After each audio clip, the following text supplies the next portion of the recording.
مفلسی حصے لطافت کو مٹا دیتی ہے، بشر کو بشر کی اوقات بھلا دیتی ہے۔ آؤ اس ماں کی زبانی بھی کوئی بات سنے، روز بچوں کو جو بھوکا ہی سلا دیتی ہے۔ اپنی عزت کے بھروسے تھی جو مضبوط کھڑی، آخر ایک روز وہ سر اپنا جھکا دیتی ہے۔ اس کے دامن پہ لگے داغ یہی کہتے ہیں، بھوک تہذیب کے آداب مٹا دیتی ہے۔ صدر علی وقار، سردیوں کی ٹھٹھرتی ہوئی رات، منہ لپیٹے ایک مجبور ماں اپنے نومولود بچے کو ایدھی سینٹر کے باہر پڑے جھولے میں ڈال جاتی ہے۔ اس سے پوچھا گیا، کیا تجھے تیری ممتا ستائے گی نہیں؟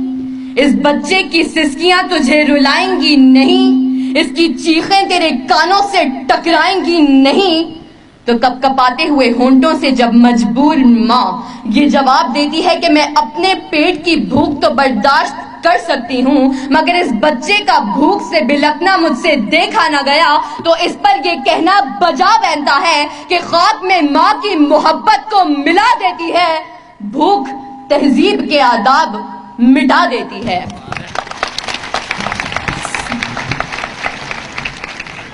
صدر علی وقار، آج اس معزز اور باوقار ایوان میں قائد ایوان نے جو قرارداد پیش کی کہ ہم معاشی نہیں اخلاقی بدحالی کا شکار ہیں، میں اس کی بھرپور مخالفت کرتی ہوں، کیونکہ جس اخلاقی بدحالی کا رونا وہ رو کر گئے، وہ اخلاقیات تو خود معاشیات کی محتاج ہیں۔ قریب ہے کہ مفلسی تمہیں کفر تک لے جائے، اخلاقیات معاشیات کی محتاج ہیں۔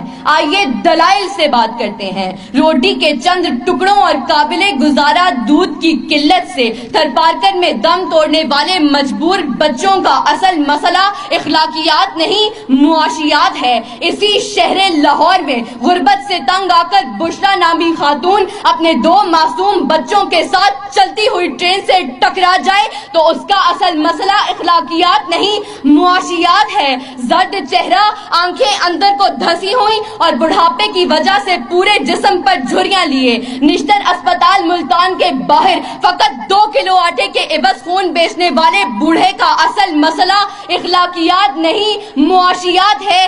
چہرہ بتا رہا تھا کہ مارا ہے بھوک نے، اور لوگ کہہ رہے تھے کہ کچھ کھا کے مر گیا۔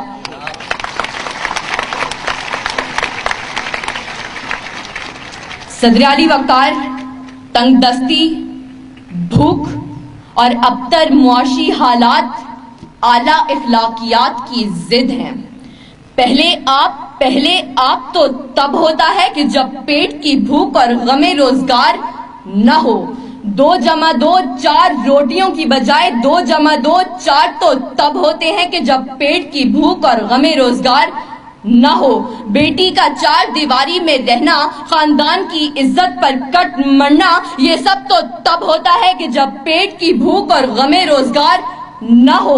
چاند روٹی کی بجائے چاند میں چرخہ کاٹتی بڑھیا تو تب دکھائی دیتی ہے کہ جب پیٹ کی بھوک اور غم روزگار نہ ہو۔ فاقوں نے تصویر بنا دی آنکھوں میں، گول جو بھی چیز ہو روٹی لگتی ہے۔ اور تو اور عبادت اور ریاضت بھی تب ہوتی ہے کہ جب پیٹ کی بھوک اور غم روزگار نہ ہو۔ کون عاشق خدا کی ذات کا ہے؟ سارا چکر معاشیات کا ہے۔ صدر علی وقار، آئیے زمینی حقائق کا جائزہ لیجئے۔ آج کشمیر میں مسلمانوں کو اپنے گھروں میں بند ہوئے 115 دن گزر گئے۔ ہم نے اخلاقیات کا مظاہرہ کرتے ہوئے اقوام متحدہ میں قراردادیں پیش کی تو اسلامی ممالک نے پاکستان کی حمایت کے بجائے ہندوستان کی حمایت کی۔ تو کیا اس کی اصل وجہ یہ ہے کہ ہم اخلاقی پستی کا شکار ہیں؟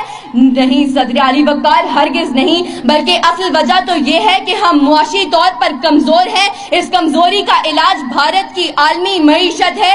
ہمیں یہ بات تسلیم کرنی ہوگی کہ ہم اخلاقی نہیں بلکہ معاشی بدحالی کا شکار ہیں، کیونکہ یہ اخلاقیات تو خود معاشیات کی محتاج ہیں۔ صدر علی وقار، میرے ان تمام دلائل کے باوجود اگر اب بھی کوئی یہ یقین رکھتا ہے اور باضد ہے کہ ہم معاشی نہیں بلکہ اخلاقی بدحالی کا شکار ہیں، تو اس سے بس ایک ہی سوال کرتے ہوئے میں اجازت چاہوں گی کہ وہ جس کا ایک ہی بچہ ہو بھوکا 8 پہروں سے، بتاؤ اہل دانش تم وہ گندم لے کہ تختی لے۔ شکریہ۔